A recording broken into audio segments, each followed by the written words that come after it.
Ézéchiel au chapitre 8. La 6e année, le 5e jour du 6e mois, comme j'étais assis dans ma maison et que les anciens de Juda étaient assis devant moi, la main du Seigneur de l'Éternel tomba sur moi. Je regardai et voici c'était une figure ayant l'aspect d'un homme. Depuis ses reins en bas, c'était du feu, et depuis ses reins en haut, c'était quelque chose d'éclatant, comme de l'airain poli. Il étendit une forme de main et me saisit par les cheveux de la tête. L'Esprit m'enleva entre la terre et le ciel, et me transporta dans des visions divines à Jérusalem à l'entrée de la porte intérieure, du côté du septentrion, où était l'idole de la jalousie, qui excite la jalousie de l'Éternel. Et voici, la gloire du Dieu d'Israël était là, telle que je l'avais vue en vision dans la vallée. C'est là qu'on voit, Seigneur, le contraste, en effet, Seigneur, entre ta sainteté, Seigneur mon Dieu, et entre la méchanceté, la rébellion, les ténèbres, malheureusement en l'homme. C'est vrai, Seigneur mon Dieu, je dis malheureusement car nous n'avons pas été appelés à être remplis de ténèbres et à manifester des œuvres de ténèbres, mais plutôt à manifester ta lumière et ta gloire, Seigneur, en étant réellement tes ouvriers, pas que de nom et de culture ou de tradition, mais véritablement tes serviteurs. Par ton esprit, par ta parole, au nom de Jésus, Amen. Il me dit, Fils de l'homme, lève les yeux du côté du septentrion. Je levai les yeux du côté du septentrion et voici, cette idole de la jalousie était au septentrion de la porte de l'autel, à l'entrée.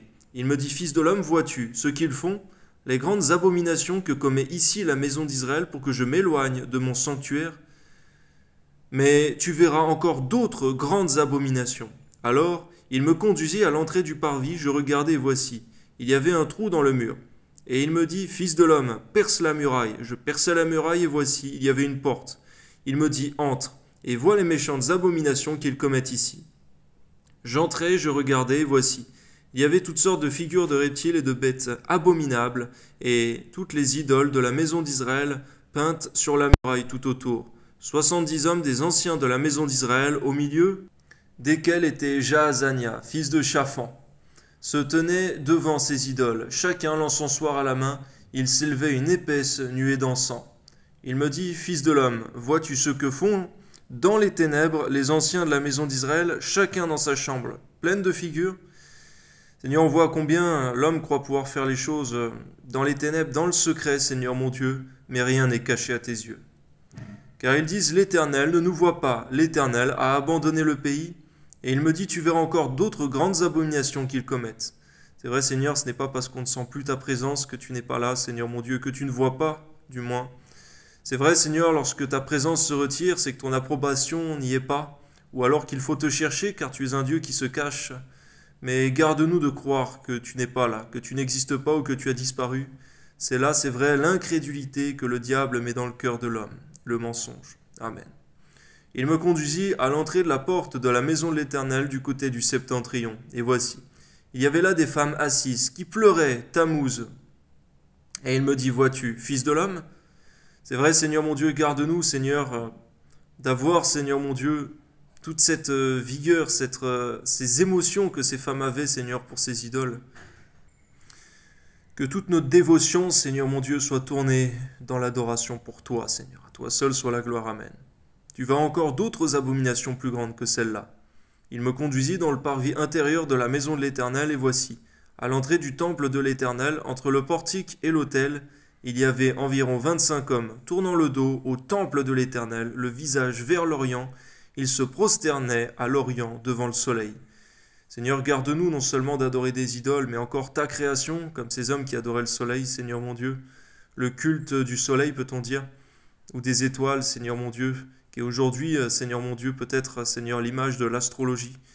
Seigneur, on voit combien l'homme tombe dans l'égarement lorsqu'il s'éloigne de toi, parce que c'est vrai qu'à ce moment-là, ils avaient le dos tourné vers ton sanctuaire.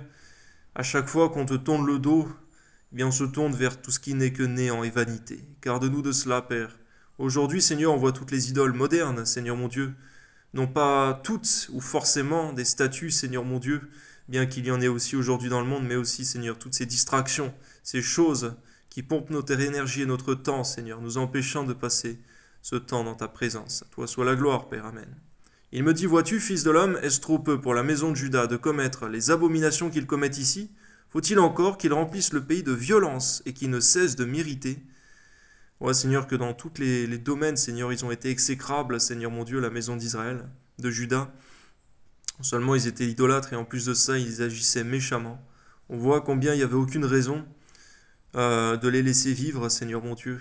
Mais de la même manière, Seigneur mon Dieu, et je dirais à l'inverse, permets-nous par ta grâce non seulement de t'adorer, mais de marcher dans de bonnes œuvres également. Dans le nom de Jésus, Seigneur, Amen. Voici, ils approchent le rameau de leur nez. Moi aussi j'agirai avec fureur, mon œil sera sans pitié. Je n'aurai point de miséricorde quand ils crieront à voix haute. À mes oreilles, je ne les écouterai pas. Amen.